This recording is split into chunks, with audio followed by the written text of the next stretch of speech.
세금 논쟁. 하나님의 것은 하나님께.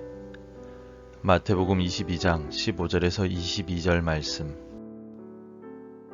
이에 바리새인들이 가서 어떻게 하면 예수를 말의 올무에 걸리게 할까 상의하고 자기 제자들을 헤롯 당원들과 함께 예수께 보내어 말하되, 선생님이여, 우리가 아노니 당신은 참되시고 진리로 하나님의 도를 가르치시며 아무도 꺼리끼는 일이 없으시니 이는 사람을 외모로 보지 아니하심이니이다. 그러면 당신의 생각에는 어떠한지 우리에게 이르소서. 가이사에게 세금을 바치는 것이 옳으니까 옳지 아니하니이까 하니, 예수께서 그들의 악함을 아시고 이르시되, 외식하는 자들아, 어찌하여 나를 시험하느냐.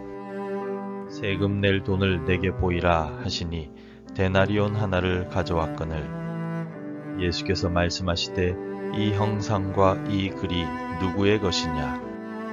이르되 가이사의 것이니이다. 이에 이르시되, 그런즉 가이사의 것은 가이사에게, 하나님의 것은 하나님께 바치라 하시니, 그들이 이 말씀을 듣고 놀랍게 여겨 예수를 떠나가니라. 정치인들이 늘상 하는 말 중에 정치는 생물이다 라는 말이 있습니다. 이 말의 뜻은 정치권에서는 무슨 일이든 일어날 수 있다는 말입니다. 오늘은 원수같이 서로 물어뜯다가도 내일은 친구가 되어 연합할 수 있는 것이 정치입니다. 그래서 정치에서는 원수들이 친구가 되는 일이 다반사입니다. 오늘 본문에는 두 종류의 집단이 등장합니다. 바리새인들과 헤롯 당원들인데, 이들은 원래 원수지간이었습니다.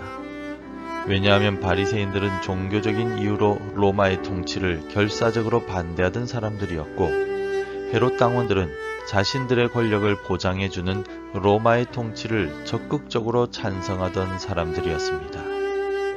그래서 사사건건 이들은 충돌이 있었는데, 오늘 본문 16절에서는 바리새인들이 자기 제자들을 헤롯 당원들과 함께 예수님께 보내어 곤란한 세금 문제를 물었다라고 기록합니다. 원수들이 오늘만큼은 친구가 되어 함께 예수님을 공격하려고 시도했던 것입니다. 그렇다면 바리새인의 제자들과 헤롯 당원들이 함께 예수님께 질문한 내용이 무엇입니까? 그들은 예수님께 로마의 황제인 가이사에게 세금을 바쳐야 하는가에 대해 질문했습니다. 만일 예수님께서 가이사에게 세금을 바치라고 말씀하시면 로마인들을 싫어하는 많은 유대인들이 예수님으로부터 떠나가게 될 것입니다. 세금을 바치지 말라고 예수님이 말씀하신다면 그들은 예수님을 정치적으로 로마의 반기를 들었다며 로마 당국에 고발을 할 것입니다. 그러나 지혜 그 자체이신 예수님은 어떤 대답을 하셨습니까? 21절을 같이 읽겠습니다. 이르되 가이사의 것이니이다. 이에 이르시되, 그런즉 가이사의 것은 가이사에게, 하나님의 것은 하나님께 바치라 하시니. 아멘. 예수님께서 하신 이 말씀은 그리스도인들은 국가에 대한 의무와 하나님 나라에 대한 의무를 모두 중요하게 여겨야 한다라는 뜻입니다. 예수님의 지혜로운 대답을 들었던 바리새인들의 제자들과 헤롯 당원들은 깜짝 놀라며 도망을 가버리고 말았습니다. 그렇다면 오늘 본문의 세금 논쟁이 우리에게 주는 의미는 무엇일까요?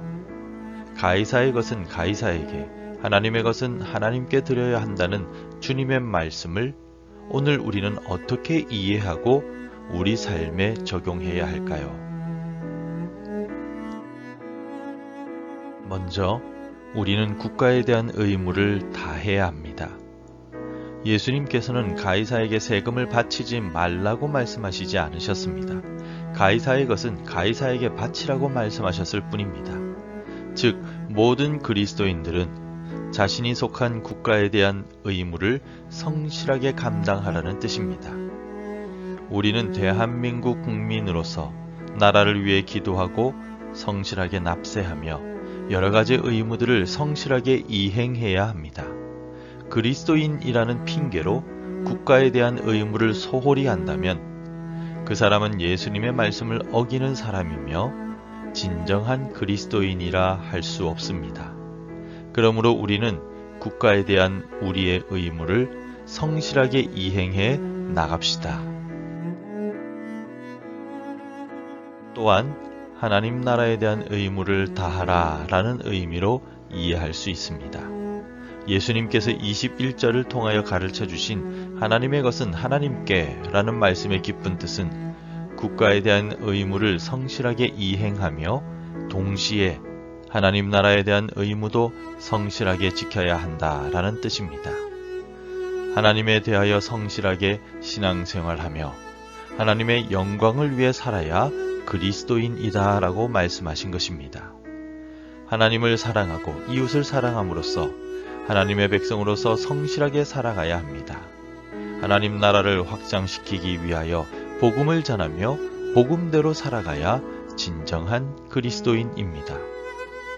그러므로 우리는 하나님 나라에 대한 의무를 성실하게 이행해야만 합니다. 마지막으로 그럼에도 불구하고 하나님의 주권이 우선이다 라고 말씀하신 것입니다. 국가에 대한 의무와 하나님 나라에 대한 의무를 균형 있게 잘 감당하되 그리스도인들은 하나님의 주권을 우선순위에 두어야 합니다. 왜냐하면 세상의 국가는 불완전하며 하나님의 나라는 완전하기 때문입니다. 또 하나님은 세상의 국가들을 통치하시며 권력을 부여하시거나 권력을 가져가시기도 하시는 만왕의 왕이시기 때문입니다. 모든 국가와 국민들은 하나님께서 창조하신 피조물들이기 때문입니다. 그러므로 그리스도인은 국가에 성실해야 하지만 하나님의 주권이 우선임을 항상 염두에 두고 살아가야만 합니다.